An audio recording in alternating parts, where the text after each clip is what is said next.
कौसल्या सुप्रजा रामपूर्वा सन्ध्या प्रवर्तते उत्तिष्ठ नरशार्दूल कर्तव्यं दैवमान्विकम् कौसल्या सुप्रजा रामपूर्वा सन्ध्या प्रवर्तते उत्तिष्ठ नरशार्दूल कर्तव्यं दैवमान्विकम् उत्तिष्ठोत्तिष्ठ गोविन्द उत्तिष्ठ गरुडध्वजा उत्तिष्ठ कमलाकान्ता त्रैलोक्यं मङ्गलं कुरु उत्तिष्ठोत्तिष्ठ गोविन्द उत्तिष्ठ गरुडध्वजा उत्तिष्ठ कमलाकान्ता त्रैलोक्यं मङ्गलं कुरु मातः समस्तजगतां मधुकैटभारेः वक्षो विहारिणि मनोहर दिव्यमूर्ते श्रीस्वामिनिःसृतजनप्रियदानशीले श्रीवेङ्कटेशदयिते तव सुप्रभातम् मातः समस्तजगतां मधुकैटभारेः वक्षो विहारिणि मनोहर दिव्यमूर्ते श्रीस्वामिनिःसृतजनप्रियदानशीले श्रीवेङ्कटेशदयिते तव सुप्रभातम् तव सुप्रभातमरविन्दलोचने भवतु प्रसन्नमुखचन्द्रमण्डले विधिशङ्करेन्द्रबलिताभिरक्षिते वृषसेननाथदयिते दयानिधे अत्यादिसप्तऋषयः समुपास्य संज्ञा आकाशसिन्धुकमलानि मनोहराणि आदाय पारयुगमर्चयितुं प्रपन्नाः शेषाद्रिशेखर विभो तव सुप्रभातम् पञ्चाननार्जभवशङ्खवासवाद्याः त्रैविक्रमादिचरितं विबुधास्तुवन्ति भाषापतिः पठति वासरशुद्धिमारात् शेषाद्रिशेखर विभो तव सुप्रभातम् ईशप्रफुल्लसरसीरुवनारिकेलभूगद्रुमादिसुमनोहरपालिकानाम् आवाकिमुन्दमनिलस्सह दिव्यगन्धैः शेषाद्रिशेखर विभो तव सुप्रभातम् उन्नीयनेत्रयुगमुत्तमपञ्जरस्थाः पात्रावशिष्टगदलीफलपायसानि भुक्त्वा सलीलमधके विशुताः पठन्ति शेषाद्रिशेखर विभो तव सुप्रभातम् तन्त्री प्रकर्ष मधुरस्वनयादिपङ्क्त्या गायत्यनन्तचरितं तव नारदोऽपि भाषा समग्रमसत्कृत्करचाररम्यं शेषाद्रिशेखर विभो तव सुप्रभातम् वृन्दावने च मकरन्दरतानुबिद्धशङ्कारगीतनिनदैः सह सेवनाय निर्यास्य पान्तसरसि कमलोदरेभ्यः शेषाद्रिशेखर विभो तव सुप्रभातम् योषागणेन वरदद्भिर्विमध्यमाने घोषालयेषु दधिमन्थनतीव्रघोषाः रोषात्कलिं विदधते ककुभश्च कुम्भाः शेषाद्रिशेखर विभो तव सुप्रभातम् पद्मेश मित्रशतपत्रगतालिवर्गाः हस्तुं श्रियं कुवलयस्य निजाङ्गलज्ञा हेरीनिनादमिव बिभ्रति तीव्रनादम् शेषाद्रिशेखर विभो तव सुप्रभातम् श्रीमन्नभीष्टवरदाखिललोकबन्धो श्रीश्रीनिवासजगदेकदयैकसिन्धो श्रीदेवताग्रहभुजान्तरदिव्यमूर्ते श्रीवेङ्कटाचलपते तव सुप्रभातम् श्रीमन्नभीष्टवरदाखिललोकबन्धो श्रीश्रीनिवासजगदेकदयैकसिन्धो श्रीदेवतागृहभुजान्तरदिव्यमूर्ते श्रीवेङ्कटाचलपते तव सुप्रभातम् श्रीस्वामिपुष्करिणिकाप्रभनिर्मलाः श्रेयोर्धिनो हरविरिञ्चकनन्दनाद्याः द्वारे वसन्ति वरमेत्रहतोत्तमाङ्गाः श्रीवेङ्कटाचलपते तव सुप्रभातम् श्रीशेषशय्यकरुणाचलवेङ्कटाद्रिनारायणाद्रिवृषभाद्रिवृषाद्रिमुख्याम् आख्यां त्वदीयवसतेरनिशं वदन्ति श्रीवेङ्कटाचलपते तव सुप्रभातम् सेवापराः शिवसुरेशकृशाधर्मदक्षो गुणाधपवमानधनाधिनाथाः बद्धाञ्जलिप्रविलसन्निजशेषदेशाः श्रीवेङ्कटाचलपते तव सुप्रभातम् नाटेषु ते विहगराजमृगाधिराज नागाधिराज गजराज हयाधिराजाः स्वस्वाधिकारमहिमाधिकमर्धयन्ते श्रीवेङ्कटाचलपते तव सुप्रभातम्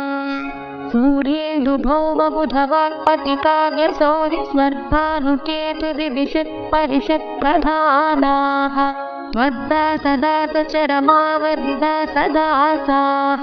श्रीवेङ्कटाचलपते तव सुप्रभातम् त्वत्पादधूलिभरितस्फुरितोत्तमाङ्गाः वर्गापवर्गनिरपेक्षनिजान्तरङ्गाः तल्पागमाकलनया कुलतां लभन्ते श्रीवेङ्कटाचलपते तव सुप्रभातम् त्वद्गोपुराग्रशिखराणि निरीक्षमाणाः वर्गापवर्गपदवीं परमां श्रयन्तः मत्या मनुष्यभुवने महिमाश्रयन्ते श्रीवेङ्कटाचलपते तव सुप्रभातम् श्रीभूविनायकदयादिगुणामृताब्धे देवाधिदेव जगदेकशरण्यमूर्ते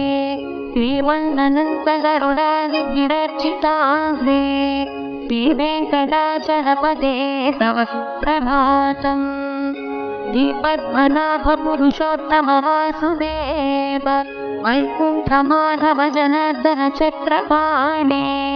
श्रीभक्तसिंहचरणागतपारिजात श्रीवेङ्कटाचलपते तव सुप्रभातम् कन्दर्पदर्पहरसुन्दरदिव्यमूर्ते कान्ताकुचाङ्गूढफुड्मललोलदृष्टे कल्याणनिर्मलगुणाकरदिव्यकीर्ते श्रीवेङ्कटाचलपते तव सुप्रभातम् मीनाकृते कमठकोलनृसिंहवर्णि स्वामिं परस्वधतपोधन रामचन्द्र तेषां सरामयदुनन्दनकल्पिरूप श्रीवेङ्कटाचलपते तव सुप्रभातम् केलालवङ्गधनसारसुगन्धतीर्थं दिव्यं गियत्सरिदिहेमघटेषु पूर्णम् धृत्वाद्यवैदिकशिखामणयः प्रहृष्टाः तिष्ठन्ति वेङ्कटपते तव सुप्रभातम् आस्वादुगे विचालितरोरुहाणि सम्पूरयन्ति निनदैस्तपुभोभिभृङ्गाः श्रीवैष्णवास्वतमर्पितमङ्गलास्ते भावाश्रयन्ति तव वेङ्कटसुप्रभातम् ब्रह्मादयः सुरवरास्तमहर्षयस्ते सन्तस्वनन्दनमुखास्वधयोगिवर्याः तावान्तिके तव हि मङ्गलमस्तु हस्ताः श्रीवेङ्कटाचलपते तव सुप्रभातम् लक्ष्मीनिवासनिरवद्य गुणैकसिन्धो संसारसागरतनुत्तरणैकसेतो वेदान्तवेद्य निजवैभवभक्तभोग्य श्रीवेङ्कटाचलपते तव सुप्रभातम् लक्ष्मीनिवासनिरवद्य गुणैकसिन्धो संसारसागरतनुत्तरणैकसेतो वेदान्तवेद्य निजवैभवभक्तभोग्य श्रीवेङ्कटाचलपते तव सुप्रभातम् चित्तं विशाचलपतेरिह सुप्रभातम् ये मानवः प्रतिदिनं पठितुं प्रवृत्ताः तेषां प्रभातसमये स्मृतिरङ्गभाजा प्रज्ञा परार्थसुलभा परमां प्रसूते इत्थं वृषाचलपतेरिह सुप्रभातम् ये मानवाः प्रतिदिनं पठितुं प्रवृत्ताः तेषां प्रभातसमये स्मृतिरङ्गभाजा प्रज्ञां परार्थसुलभां परमां प्रसूते कमलाकुचूचुककुङ्कुमतो नियतारुणितातुलनीलतनो कमलायतलोचनलोकपते विजयी भव वेङ्कटशैलपते कमलाकुच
हरे क्षमस्वत्वं क्षमस्वत्वं शेषशैलशिखामणे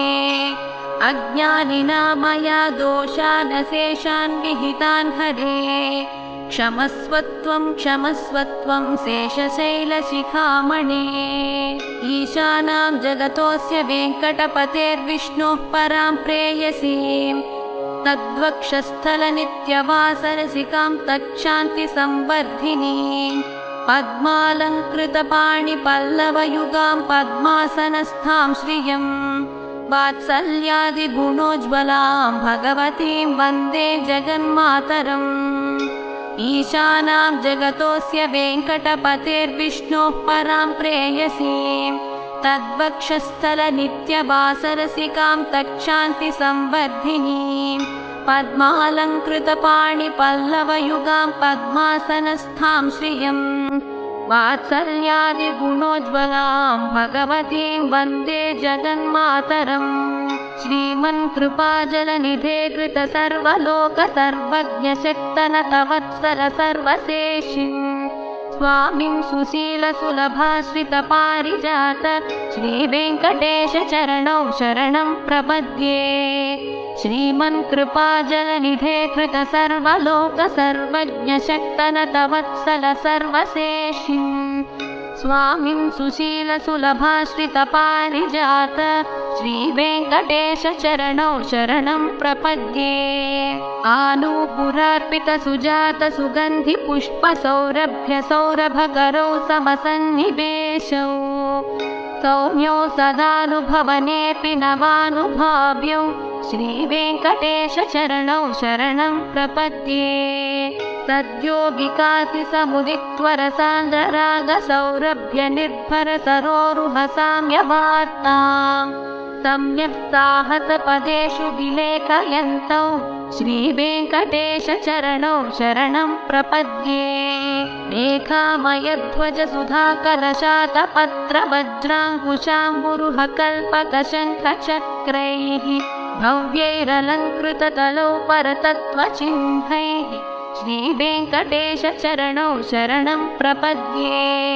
ताम्रोदरद्युतिपराजितपद्मरागौ बाह्यैर्महोभिरभिभूतमहेन्द्रलीलौ उद्यन्नखांशुभिरुदस्तशशाङ्कभासौ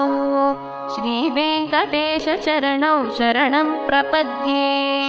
सप्रेमभीतिकमलाकरपल्लवाभ्यां संवाहनेऽपि सपदिक्लममादधानौ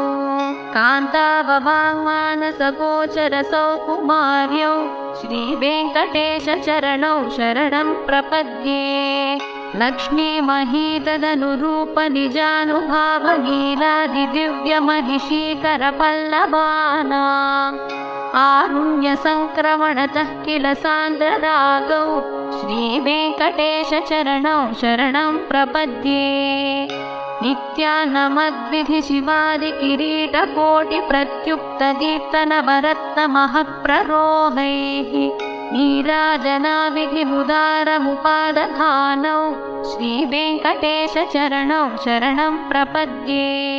विष्णोः पदे परमरित्युदितप्रशंसौ यौ मध्व उत्स इति भोग्ययताप्युपात्तौ भूयस्तथेति तव पाणितलप्रदिष्टौ श्रीवेङ्कटेशचरणौ शरणं प्रपद्ये पार्थाय तत्सदृशसारथिना त्वयैव यौ दर्शितौ स्वचरणौ शरणं व्रजेति भूयोऽपि मह्यमिहतौ करदर्शितौ ते श्रीवेङ्कटेशचरणौ शरणं प्रपद्ये मन्मूर्तिकालीयफणे विकटाटवीषु श्रीवेङ्कटाद्रिशिखरे शिरसि श्रुतीनां चित्तेऽप्यनन्यमनसां सममाहितौ ते श्रीवेङ्कटेशचरणौ शरणं प्रपद्ये अम्लानभृश्यदवनीतलकीर्णपुष्पौ श्रीवेङ्कटाद्रिशिखराभरणायमानौ आनन्दिताखिलमनोनयनौ तवैतौ श्रीवेङ्कटेशचरणौ शरणं प्रपद्ये प्रायः प्रपन्नजनता प्रथमावगाह्यौ मातुः स्तनाविव शिशोरमृतायमानौ प्राप्तौ परस्परतुलामतुलान्तरौ ते श्रीवेङ्कटेशचरणौ शरणं प्रपद्ये सत्त्वोत्तरैः सततसेव्यपदाम्बुजेन संसारतारकदयाद्रदृगञ्चलेन सौम्योपयन्तृमुनिनामदर्शितौ ते श्रीवेङ्कटेशचरणौ शरणं प्रपद्ये सत्त्वोत्तरैः सततसेव्यपदाम्बुजेन संसारतारकदयाद्रदृगञ्चलेन सौम्योपयन्तृमुनिनामदर्शितौ ते श्रीवेङ्कटेशचरणौ शरणं प्रपद्ये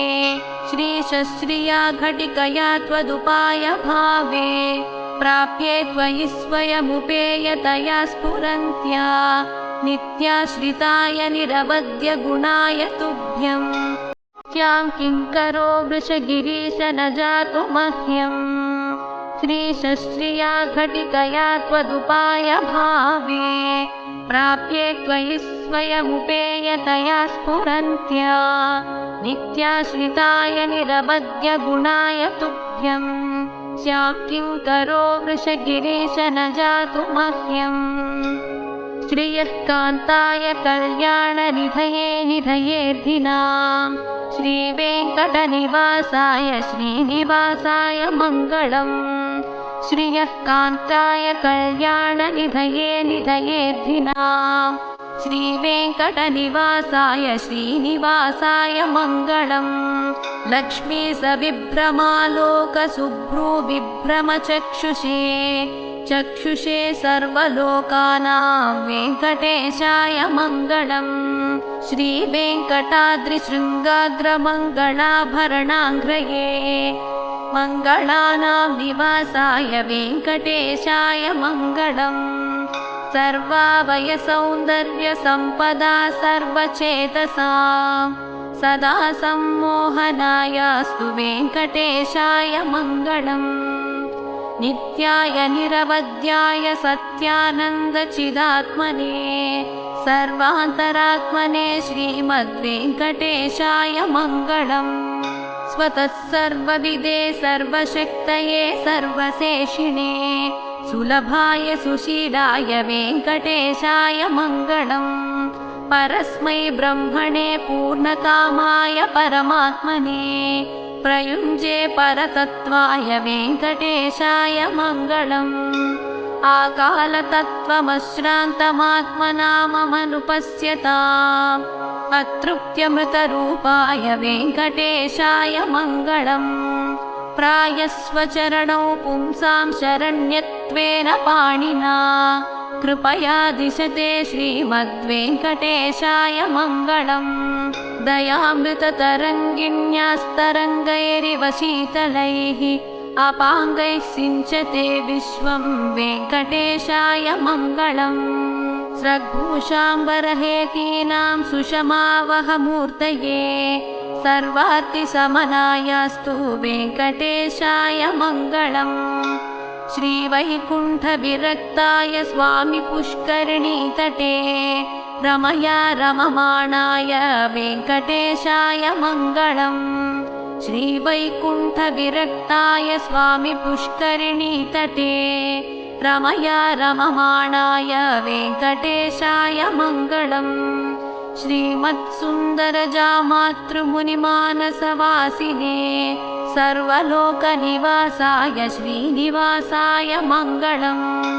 मङ्गलाशासनपरैर्मदाचार्यपुरोगमैः सर्वैश्च पूर्वैराचार्यैः सत्कृतायास्तु मङ्गलम्।